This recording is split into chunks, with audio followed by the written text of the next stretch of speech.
Skip Prosser, the former basketball coach at Wake Forest and Xavier Universities, used to ask the campers at the Xavier basketball camp to sit on one knee and knock on the hardwood floor. Skip would ask, "What's that knocking?" We would respond in unison, "Opportunity." He would reply, "What do you do when opportunity knocks?" "Well, you open the door and you let it in." This past summer, opportunity came knocking. It came in the form of a dream, playing Division I college basketball. More specifically, playing for the Indiana Hoosiers. I wanted to walk onto the IU basketball team. It consumed me, the whole idea. I dreamt about it, I daydreamt about it, I worried about it, I talked about it, I wanted it. I was willing to do whatever it took. I came to this decision and commitment about a month into my summer of my senior year. I was playing great basketball, and I thought that the current conditions of the program might favor my chances. I went to Assembly Hall in early June, expecting to speak with a graduate assistant or assistant coach, maybe just a secretary. I pulled into the parking lot and the first person I saw was Tom Crean. We spoke for about 5 minutes and he gave me a number to call. He said a walk-on tryout date would not be set until after the summer. They would know once school began in the fall. Later that same day, I went to the Student Rec Center to play basketball, and the Indiana basketball team was playing there due to some construction being done in Assembly Hall. When I asked to jump in a game, they seemed a little hesitant, but they let me play. I played really well. I made shots, rebounded, and defended. I played well enough to earn another scrimmage with them. Once they moved back into Assembly Hall, I got permission to play with the team. I was playing at Assembly Hall on a daily basis. It was my sanctuary. For every step I ran and every jumper I made in that place, it fueled me.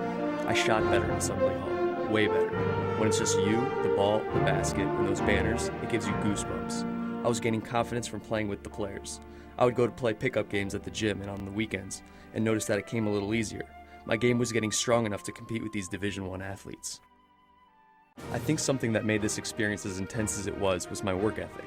I knew what I was getting myself into when I made this commitment. I had to get in shape, basketball shape. I knew if I wasn't in shape at walk-on tryouts, I didn't have a chance. So I ran steps, miles, suicide sprints, and wind sprints. I ran myself ragged, trying to get the advantage on every guy that would be trying out. Any advantage I could get, I needed. I lifted weights on a regular basis. I needed to be stronger than any other guy trying out. If I was going to be true to myself and really give this opportunity a chance, this commitment required sacrifice. When I wasn't running or lifting, I was playing, working on my jump shot and dribbling the basketball. I spent many summer nights at the outdoor basketball courts shooting jumpers under the lights and even in the rain. When I played in pickup games at the rec center, I played differently. I played harder. I was more focused. When I used to play, I was counted on to score. I knew if I wanted to walk on, I had to learn a different role. I would be counted on to distribute, play defense, and make open shots. My mindset changed from scoring to defense and getting other guys in position to score. In late August, I was no longer allowed to play in Assembly Hall because school was beginning soon. There was still no date set for a walk-on tryout, so I continued to work out on my own. I created a steady regimen that I grew accustomed to in the couple of months that followed. My main concern and focus was primarily on conditioning. I would run a mile to the weight room, lift weights, and then run a mile back home. I would play pickup games at the gym and then run suicide sprints at the other end of the courts. I also went to Assembly Hall very frequently to find out if there was a date for walk-on tryouts. I kept going each week to see if there was a date, and they kept saying they didn't know anything. Week after week, it was more of the same. Finally, after a couple of grueling months, a walk-on tryout date was set. I was so thrilled at the time just to have an end in sight to all of this conditioning and not knowing whether or not I would be on the team. The tryout date came and I was ready. I showed up to Assembly Hall 2 hours before it started because I was so excited. I knew I'd prepared myself better than any of the other 40 or so guys I was going to compete against. The tryout was extremely exhausting. It was one of the most intense experiences I've ever been through. For about an hour and a half, we went hard, non-stop. This tryout was a test to see which guys were willing to leave everything they had out on that court. I'd worked so hard for this moment. I pushed myself as hard as I could. Every last guy on the court was bent over, clutching their knees, gasping for air. With about 10 minutes left in the tryout, an assistant coach came up to me and quietly told me to stick around after it was over. I was so gassed at the time that I was just happy it was over. Out of about 40 guys who tried out, they had narrowed it down to a field of 4, and I was one of them. An assistant coach came up to us and said that they would most likely take 1 or 2 of us to make the team, and that they would contact us and let us know. So I waited. For the next 8 days, I waited to see if this dream was going to come true.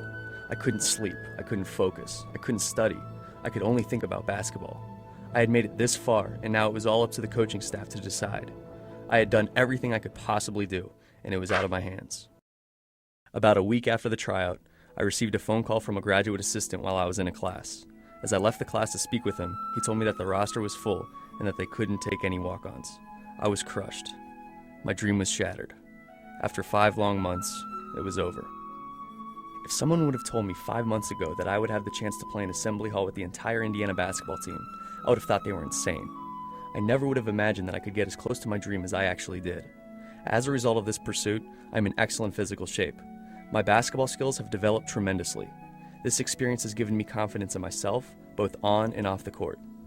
I know what I am capable of, and now no goal or obstacle that stands in my way is too high or too difficult to overcome.